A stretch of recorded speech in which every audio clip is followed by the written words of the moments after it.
Hello everyone and welcome to the next lecture. पिछली class में हम लोगों ने देखा था ट्रेडिशनल क्लासिफिकेशन ऑफ अकाउंट, जिसमें हम अकाउंट्स को कैसे क्लासिफाई करते हैं। या तो वो होंगे पर्सनल अकाउंट्स, या तो वो होंगे रियल अकाउंट्स, और या फिर वो होंगे नॉमिनल अकाउंट्स, और उसकी हमने फर्दर बाइफिकेशन भी सीखी थी।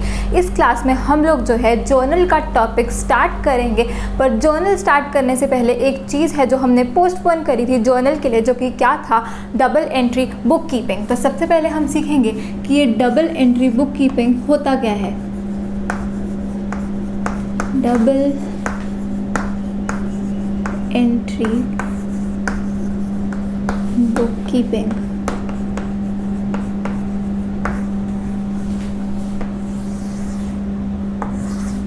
तो यहाँ पर जो बुक कीपिंग वर्ड है, बुक कीपिंग का मतलब हम लोगों को ऑलरेडी पता है कैसे हमारी जो अकाउंटिंग साइकिल होती है वो स्टार्ट होती है। वो स्टार्ट होती है सोर्स डॉक्यूमेंट्स या फिर वाउचर्स से। उसके बाद सेकंड स्टेप होता है रिकॉर्डिंग, जो कि हम अभी अभी सीखेंगे, जो कि जर्नल में होगी। और थर्ड स्टेप होता है क्लासीफाइंग, जो कि हम लेजर में जाकर क्लासीफाई करते हैं। तो इस पूरे प्रोसेस को, जो कि स्टार्ट होती है फ्रॉम आइडेंटिफाइंग, फिर रिकॉर्डिंग और फिर क्लासीफाइंग, उसको हम क्या बोलते हैं, बुक कीपिंग बोलते हैं। तो बुक कीपिंग का मतलब तो हमें अच्छे से पता है। अब आगे इसके वर्ड लगा दिया डबल और एंट्री। अब डबल यहाँ पे जो वर्ड है वो सिग्निफाई कर रहा है वही दो एस्पेक्ट जो हम आज सीखने वाले हैं, जो कि rules of debit and credit में हम सीखेंगे। तो ये जो डबल वर्ड यूज़ किया गया है, ये डबल वर्ड डेबिट और क्रेडिट के लिए यूज़ किया गया है। और एंट्री क्या होता है, जर्नल में जब हम किसी ट्रांजैक्शन को रिकॉर्ड करेंगे, जर्नल में हम करते हैं क्या है, ट्रांजैक्शंस को रिकॉर्ड करते हैं इन अ क्रोनोलॉजिकल ऑर्डर, मतलब कि as and when they occur, date wise, time wise जब हम ट्रांजैक्शंस को रिकॉर्ड करते हैं, उस बुक को हम क्या बोलते हैं, जर्नल बोलते हैं। तो ये जो एंट्री है, ये एंट्री उस ट्रांजैक्शन की रिकॉर्डिंग को सिग्निफाई करते हैं। तो ये जो मतलब था डबल एंट्री बुक कीपिंग का। अब ये मेथड कहता क्या है, सबसे पहली चीज,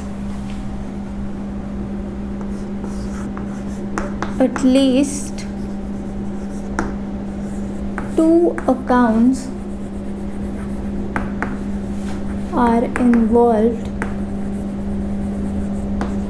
in every transaction। मतलब कि हर एक ट्रांजैक्शन जो हो रही है उसमें कम से कम 2 अकाउंट्स तो रहेंगे। 2 से ज़्यादा तो हो ही सकते हैं, पर 2 अकाउंट्स मिनिमम हमें चाहिए for any transaction to take place.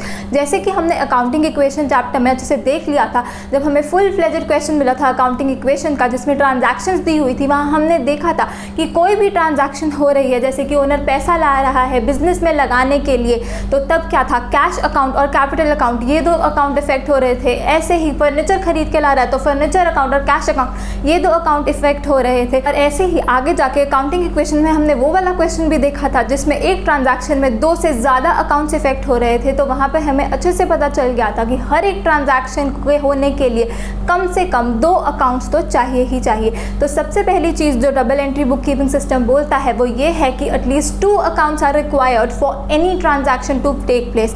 एक ही अकाउंट के साथ कोई भी ट्रांजैक्शन नहीं हो सकती, ये चीज़ इम्पॉसिबल है। तो 2 अकाउंट्स तो चाहिए ही चाहिए फॉर एवरी ट्रांजैक्शन। दूसरी चीज़ ये क्या बोलता है double entry book keeping system, for every debit there is an equal amount of credit.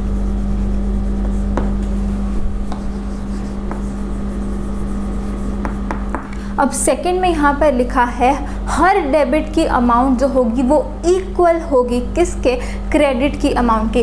For every debit there is an equal amount of credit. हर एक ट्रांजैक्शन में ये चीज़ ट्रू होने वाली है कि जो डेबिट की अमाउंट रहेगी और जो क्रेडिट की अमाउंट रहेगी वो सेम होगी। मतलब कि यहाँ पर एक तो मैं लिख दूँ, for every transaction taking place, हर एक ट्रांजैक्शन में amount of debit will be equal to amount of credit.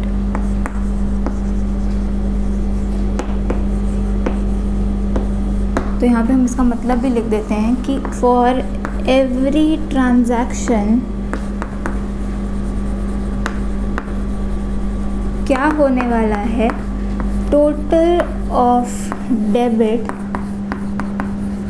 will always be equal to total of credit।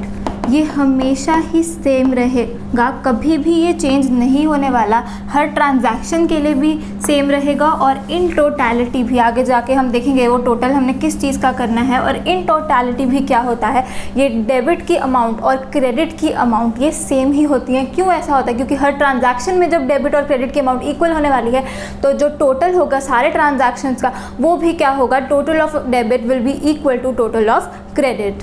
तो अब ये डेबिट और क्रेडिट ये है क्या, ये लैंग्वेज है अकाउंटिंग की। इस डेबिट और क्रेडिट के बिना हम कुछ भी नहीं कर पाएंगे अकाउंट्स में।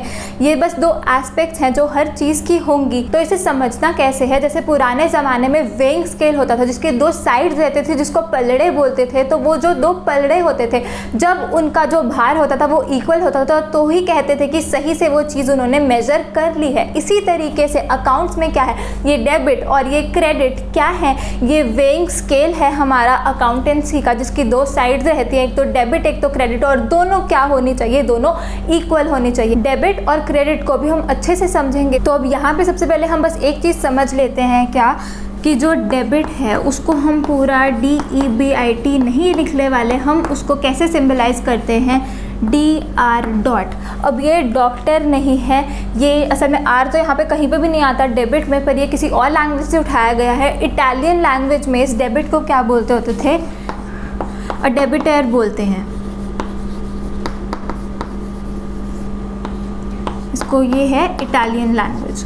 तो इटालियन लैंग्वेज में क्योंकि इसको डेबिटर बोलते हैं तो इसलिए ये जो इसकी नोटेशन है वो क्या है, वो DR. है। अब डेबिट की DR. है तो क्रेडिट की क्या होगी, क्रेडिट की जो नोटेशन है वो है CR. तो जब भी हमें डेबिट या क्रेडिट लिखना होगा हम कभी भी पूरा पूरा नहीं लिखते डेबिट और क्रेडिट, हम हमेशा DR. या CR. ही यूज़ करेंगे डेबिट और क्रेडिट को लिखने के लिए।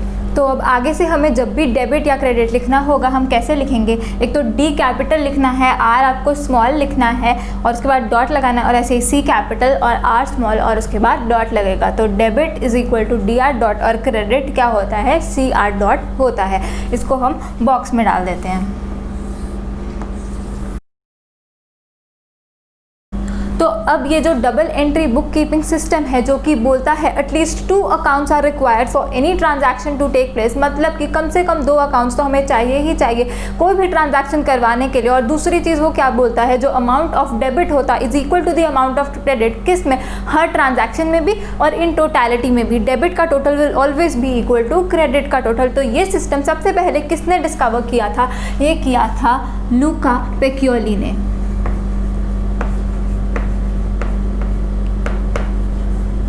तो यही वो पर्सन है जिसने सबसे पहले double entry book keeping system के ऊपर एक बुक लिखी थी और ये बुक आगे चल के बहुत ज़्यादा फेमस हुई। इसी में इन्होंने ये 2 पॉइंट्स बताए थे जो कि double entry book keeping system के रहते हैं और इन्हीं के कारण ये जो अकाउंटिंग सब्जेक्ट है, जो अकाउंटेंसी है, वो डिस्कवर हुआ था। तो ये लूका पेक्योली क्या थे, ये एक इटली के एक रेजिडेंट थे।